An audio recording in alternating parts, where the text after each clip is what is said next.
davidovinet.com. Vivons ensemble votre histoire.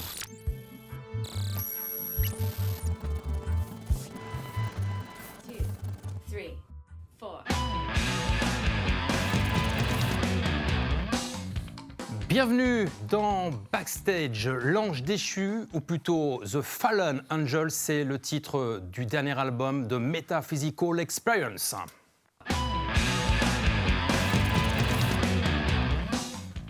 Et nous avons le groupe en entier, avec Andy. Salut Andy. Salut David. Salut Eric. Bonjour. Et Jérôme. Bonjour. On va commencer par toi Andy, si tu veux bien. Tu vas nous parler du préambule de cette belle histoire. Comment tout cela est arrivé ? Alors, ça commence en 2021. À l'époque, je venais de quitter un groupe qui s'appelait Expédition. Et puis, j'étais un peu sur le point de raccrocher les gants. J'en avais un peu marre de jouer en groupe. C'est toujours des compromis. Voilà, c'est toujours un peu compliqué. Donc, je voulais vraiment raccrocher. Et puis, j'ai été recontacté par un ami qui nous a quittés en 2024, Jean-Michel Leduc, qui m'avait proposé d'enregistrer en fait un album. Il m'avait dit, écoute, t'enregistres, tu fais un album. Si ça marche, on continue. Puis si ça marche pas, t'arrêtes tout, quoi. Donc, on a fait le premier album, Alone. Nous allons reparler tout à l'heure de cet album, parce que j'aimerais rentrer pleinement dans le détail. Il y a de belles histoires à raconter. Voilà, on en reparlera. Et la rencontre avec les poteaux ? Alors, Eric, c'est mon oncle par alliance. Ok. Et voilà, il est en couple avec ma tante maternelle. Eric Maudet, C'est ça. batteur. Ça fait combien de temps, Eric, que tu joues de la batterie ? Oula. Ça fait À la louche. 40, 50 ans. Ah ouais ? Ouais. Ah tu les fais. Je suis plus tout jeune. C'est venu à toi naturellement, la batterie ? Non, c'est de père en fils. Enfin, Ok. tout le monde était batteur dans la famille. Bon. Donc ça m'est resté et voilà. Et alors, la rencontre avec Andy, c'est depuis très longtemps aussi, forcément. Ah oui, j'ai joué avec son papa. Ah ouais, une histoire de famille, c'est Je génial. l'ai connu tout petit. Ouais. Et tu l'as vu évoluer, Je l'ai vu grandir avec ses évoluer. projets. Oui, complètement. Bon, et Jérôme, alors dans la bande, quand t'es arrivé, toi ? Un peu Aussi plus longtemps ? tard. Un peu plus tard ? C'était en 2022, je crois. Tu joues de quel instrument ? De la basse. Et c'est pareil depuis quelques années aussi. À peu près autant. Voilà, c'était important pour moi de m'entourer de bons musiciens qui avaient déjà un peu roulé leur boss. Oui. Ça s'entend. Ouais. C'est un peu arrogant, mais j'ai un peu de mal avec les musiciens de ma génération.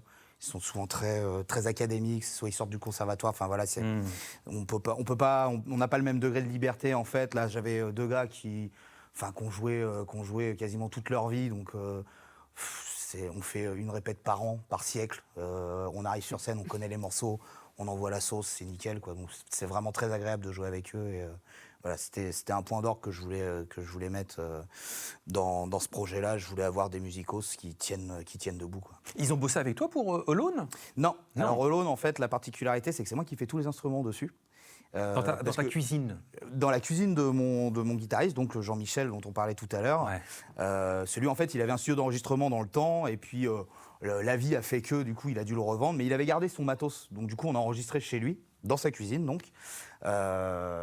Et l'album est vraiment antérieur au groupe, donc du coup, voilà, j'ai fait tous les morceaux moi-même. Et après, on a trouvé donc des musiciens pour pouvoir les défendre sur scène.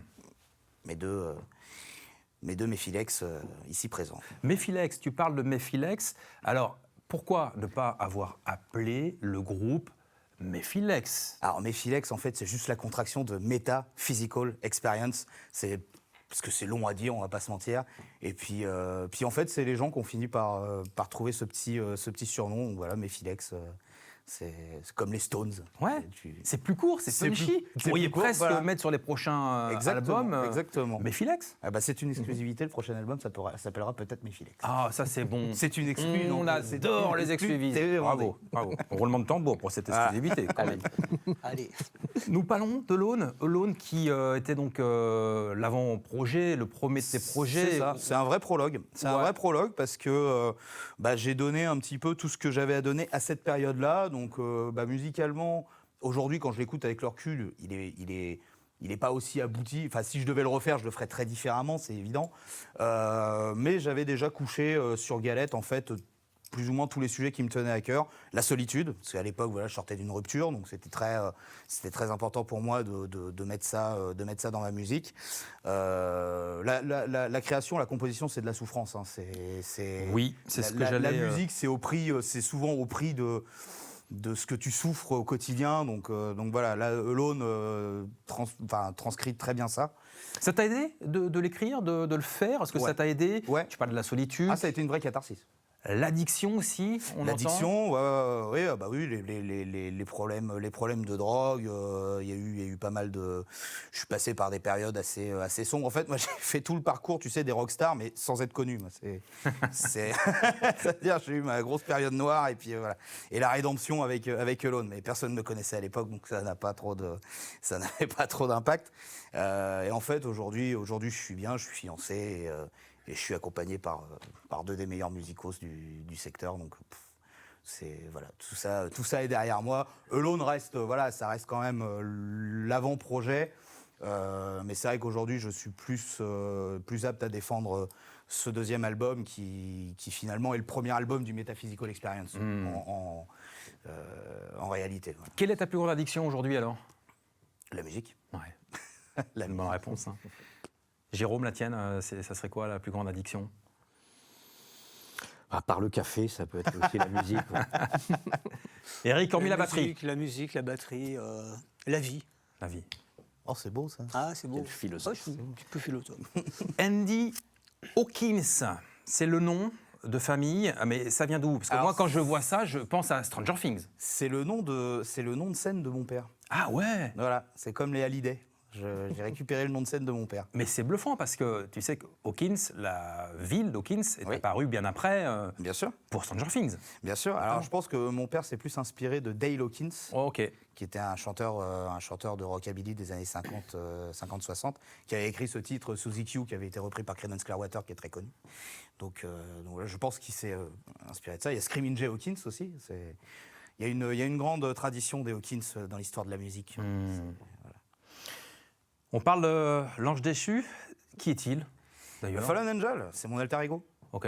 C'est mon alter ego, c'est la suite logique de Alone en fait. D'ailleurs, on retrouve le même ange sur les deux pochettes d'album. Super voilà. pochette d'ailleurs. Merci. C'est toi? C'est moi. Ok. Tout à fait. Bravo. Et en fait, voilà, c'est la chute, la rédemption par la souffrance, la rédemption aussi par la mort à la fin. Hein, dans Farewell, il meurt tout simplement. Il retrouve ses lettres de noblesse à ce moment-là. L'album est un album concept, donc chaque morceau se suit. Chaque morceau est un chapitre en fait d'une seule et grande histoire. Donc il traverse.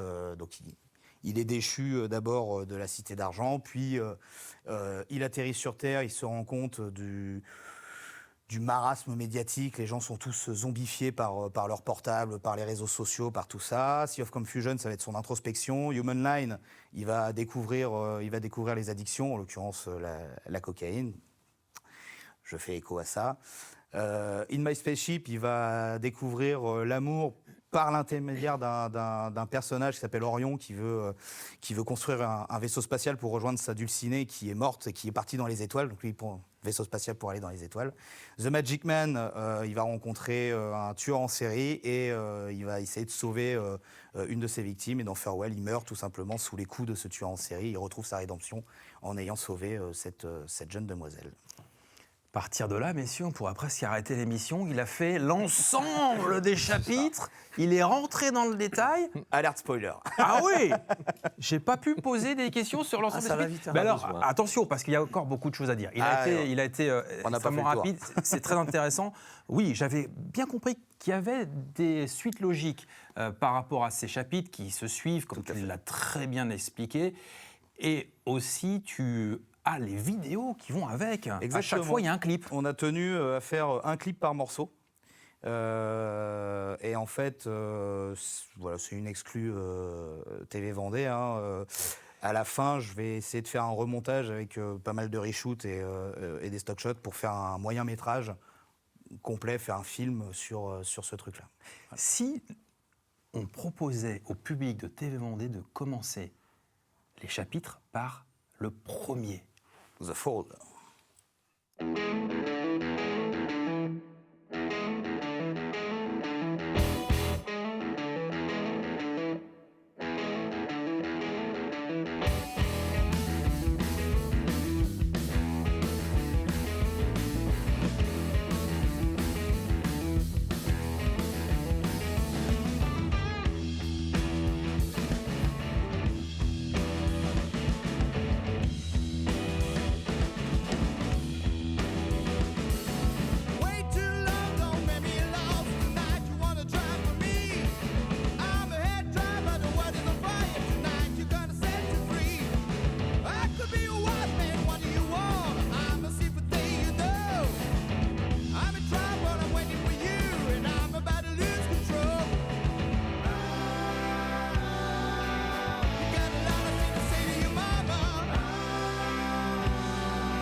mystic power that's always been there.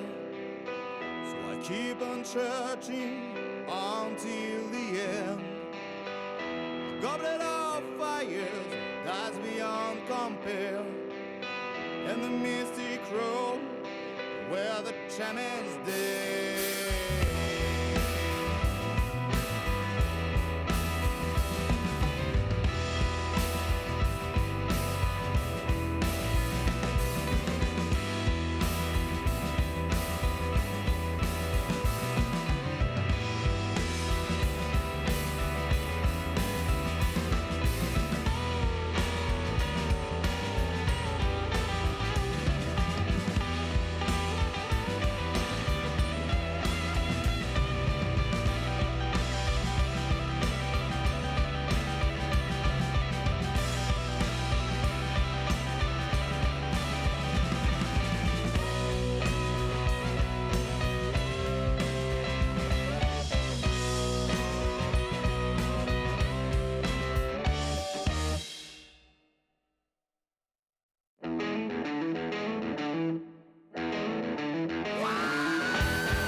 The Fall, la chute, La pour chute. ce premier chapitre. Quel clip, Merci. quel moyen. Avec qui vous bossez pour la réal de la vidéo? Avec des bonnes âmes. Oh oui. Avec des bonnes âmes parce que on est autoproduit. Là, le clip, ça a été une annonce sur Facebook. Voilà, tous les amis qui veulent venir pour faire de la figuration. On a 47 personnes qui ont répondu présentes, donc incroyable. Je salue du coup Simon Grimaud qui était derrière la caméra, qui a fait un travail formidable à la photographie. Ma fiancée évidemment, Lucie, qui nous écoute, qui est juste à côté. Mon ami de toujours, Chris Aolet, qui a géré les lumières, qui a géré toute la partie light et la partie régie. Pour le montage, c'est moi qui m'en suis occupé sur Premiere Pro. Et puis voilà, toutes les personnes qui étaient là, Kylian, voilà, j'en oublie, hein, mais ils étaient très nombreux, donc voilà, ça a été une grande journée où on a tourné 3 clips en fait. Donc, Ah, vous avez fait les 3 clips en une journée, donc Ok. The Fall, Take Me Back et Sea of Confusion, qui ont été tournés le même jour. Ouais. Voilà, il y a Emma Lostis évidemment qui joue dans Sea of Confusion, qui a le rôle principal. Enfin voilà, c'était que des bonnes âmes, que des bons moments. Voilà. 3 clips déjà sortis et aujourd'hui, 11 mars 2026, il y en a The Human Line. Aujourd'hui, ça y est, où est-ce qu'on retrouve tout ça? Sur YouTube, sur la chaîne de Metaphysical Experience. C'est @Mephilex, si je ne dis pas de bêtises. Donc voilà, vous pouvez retrouver tous les clips. Sur Spotify également. Alors, il n'y a pas les clips, il y a l'album sur Spotify, bien évidemment. Et voilà, bah oui, je vous invite à aller les voir, bien sûr. N'hésitez pas à commenter, partager, liker. Et notamment Human Line qui est sorti ce jour. Comment on bosse les musicos avec Andy? Andy qui est d'ailleurs aussi, en plus d'être parolier, qui est aussi multi-instrumentiste, guitare notamment, puis tu fais... Basse, batterie, clavier. Ouais, incroyable, incroyable. Comment on bosse avec lui? Oui, Comment ça se bosse passe? Comment on bosse? Ouais, Ça se passe bien. d'accord. Il Eric, nous présente son morceau, son projet, qui est déjà. Il fait tout. Donc c'est toute la batterie, par exemple, pour moi, Ouais. elle est déjà faite. Alors évidemment, je reprends pas ce qu'il a fait forcément, parce que on joue pas tous pareil. Moi, j'ai mon son, ma façon de jouer, et eh bien on bosse musicalement avant, et puis après les voix. Mais ça se passe très bien. Hein. Mais c'est déjà ce qu'il veut. C'est prémâché. Donc, déjà. ouais, déjà. Ouais, Ouais, ouais. ouais. C'est pareil, Jérôme, tu le constates pour ta partie? Bah, effectivement, sur le premier album, tout a été fait, donc fallait plutôt s'imprégner de de l'esprit, Ouais. Oui. d'Andy, etc., pour comprendre un peu son univers et puis entrer dans la musique, dans sa musique.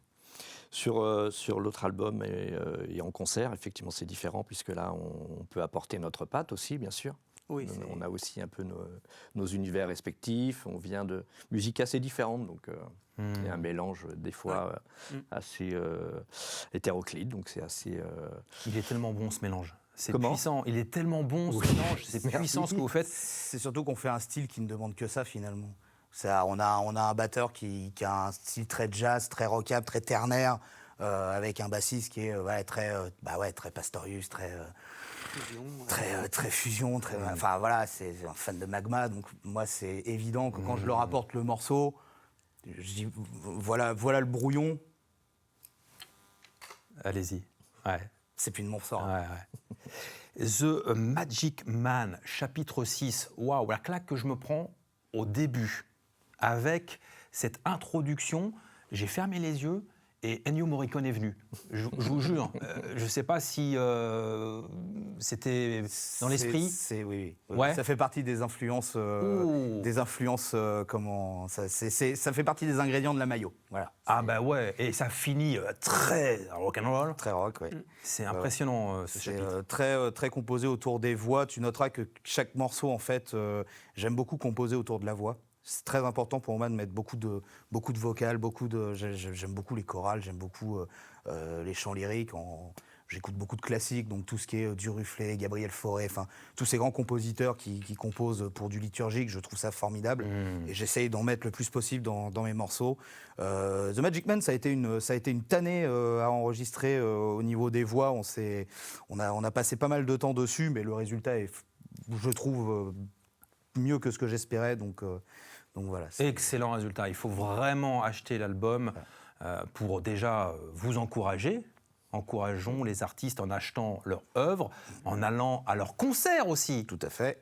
Quand seront les prochains concerts ? Alors. Andy, dis-nous tout. C'est le moment. Alors, nous avons... Mais qui vient avec sa feuille. Ouais, mais il y en a beaucoup. Il y en a un petit paquet. Alors, vous prenez des notes. Donc, le 3 avril 2026, nous jouerons au Shakespeare à Montaigu, pas loin. Oui. Le 10 avril, nous jouerons à la Tête Haute au Cellier, c'est à côté d'Ancenis. Le 20 juin, nous avons la fête de la musique à Neuilly-les-Aubiers. C'est pas loin non plus. Pas loin non plus. Le 9 août, au château de la Droitière, là où nous avons tourné les clips. Oui. Voilà. Le 30 octobre à la Bièrerie à Carquefou, le 13 novembre au Fantabuleux à Saint-Gildas-des-Bois et le 13 décembre à Saint-Herblain au Haka Shelter où nous aurons en première partie nos frangins d'Electric Mojo qui sortent également leur premier album. Voilà. Et j'ajoute, nous avons peut-être une date au festival Les Lanternes le 22 août. Ok. Ça reste à confirmer, mais voilà, nous avons peut-être à Combourg en Bretagne. Et si c'est confirmé, entre l'enregistrement de l'émission et le reste de l'année, où est-ce qu'on peut retrouver cette confirmation, les réseaux ? Sur les réseaux sociaux, C'est ça. Tout à fait. Je fais toujours des petites vidéos, des petites pastilles où j'annonce les concerts un peu à l'avance. Donc voilà, c'est les gens, si vous nous suivez, vous ne serez pas perdus. Il y a des annonces. Il y a toujours des annonces. Et j'en profite juste. Oui. Tu parlais de The Magic Man tout à l'heure. Je voulais remercier également Jean-Michel Maillard qui joue de la pédale steel sur ce morceau-là. C'est ce fameux chorus que tu entends au début et à la fin qui est magnifique. Ouais, incroyable. C'est Jean-Michel Maillard. C'est un monsieur qui nous suit depuis un petit moment et on lui passe le bonjour. Tous les beaux jours sont passés parce que l'émission se termine. Il n'y en a pas d'autres à rajouter ? Bonjour maman et bonjour mamie, t'as vu, je passe à la télé. Voilà. T'as vu, j'ai réussi. Et merci au public de nous avoir suivis. Merci à vous et à la semaine prochaine. Merci David.